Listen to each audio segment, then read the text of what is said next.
Hey YouTube, what's up? This is Tom, and today was the biggest day in years for Verizon and Apple users alike.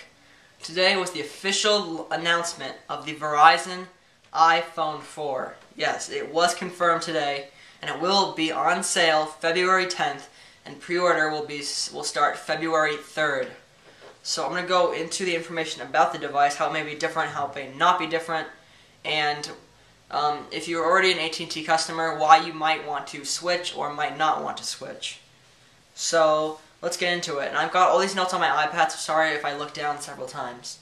So first off, the event, Verizon CEO Lowell McAdam came out on stage, and sorry if I butchered that name, but he came out on stage and announced that the CDMA version of the iPhone 4 has been in the works for over a year now. It's been in testing, and it's finally ready, so they're going to be releasing it February 10th. Like I said, pre-order February 3rd for existing customers.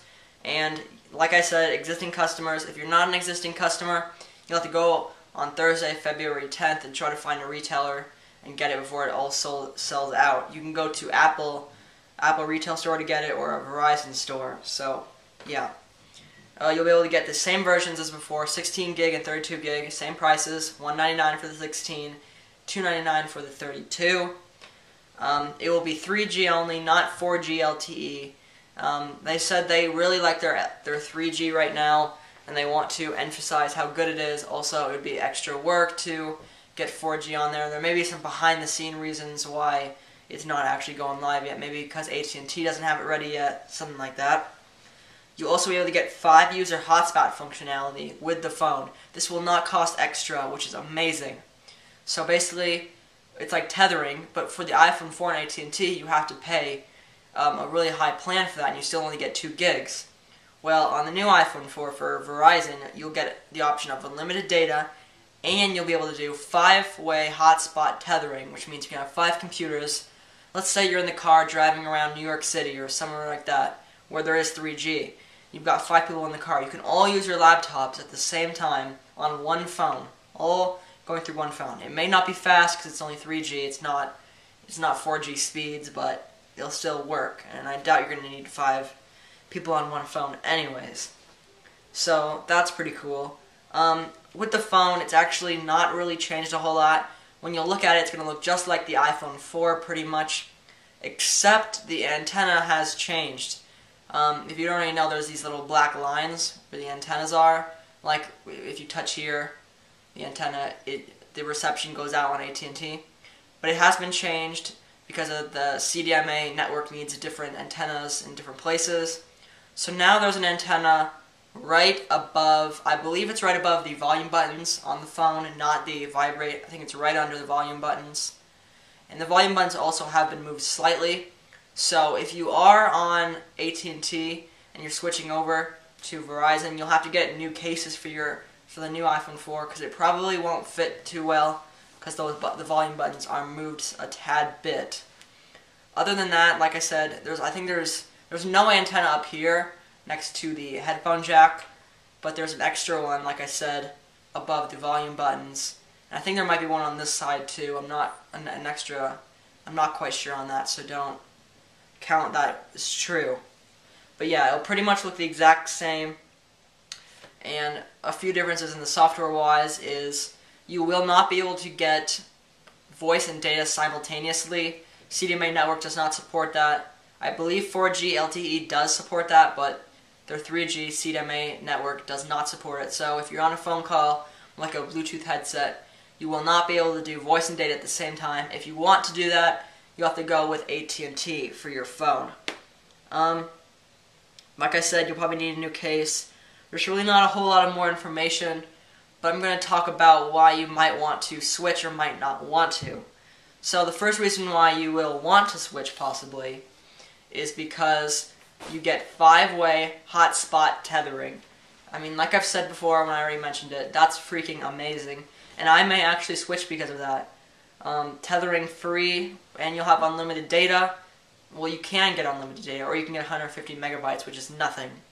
So, unlimited data, hotspot tethering. I could be in the car on my iPad and be surfing the internet on my iPad, which means I would not have to get a data plan with AT&T or a 3G iPad. That would be sick, and I can have 5 devices on it at once. So my sister could be on her laptop, I could be on my iPad, girl just had the iPhone in my pocket. Hotspot tethering, that is pretty sick, to be honest. And with unlimited, you never have to worry about running out of data. So I could be on my laptop, in the car, I could be on different services all at once. I could be on Pandora, surfing the internet. That's just amazing. It's so mind-blowing to me, even though it's an old technology. It's been around before. It's just, I'm an iPhone AT&T user, and there's a lot of restrictions with AT&T. And yeah, so that's pretty cool. I may actually switch, like I said. I may sell this iPhone 4. Well, obviously, if I switch, I will sell this iPhone 4. And I can get about $400 for this, which would cover the cancellation fees and such. But I'm not going to get into that. Another reason why you might want to switch is unlimited data. On AT&T, they took away unlimited data. Unless you were grandfathered in, you still would have it. You could still have unlimited data. But I was not grandfathered in. I have 2 gigabytes of data. And that's annoying. I'm always worrying because I love going on Pandora. I pretty much go on it every single day at school, when I'm in the car, pretty much everywhere. And I'm always worrying about running out of data. So that's another reason why I might switch. It's only $5 more for unlimited. Would you rather have 2 gig cap, where you're always worrying about how much data you have, or for $5 extra, only $5, which is really not much if you think about it, you get unlimited. You could have your laptop on in the car, surfing the internet for hours on end, and they will not charge you extra, only $5 extra. Or you can get 150 megabytes, which is honestly going to run out extremely fast, and you'll keep getting charged $15 for each. So that's definitely not worth it. It's $30 for unlimited, which is definitely worth it compared to $25 for 2 gigs on AT&T. So that's definitely a reason to do it. Now, a reason to not switch is simultaneous voice and data. You will not get that on Verizon. So like I said, if you're talking to someone on the phone with speakerphone on or Bluetooth, you can't go on the internet.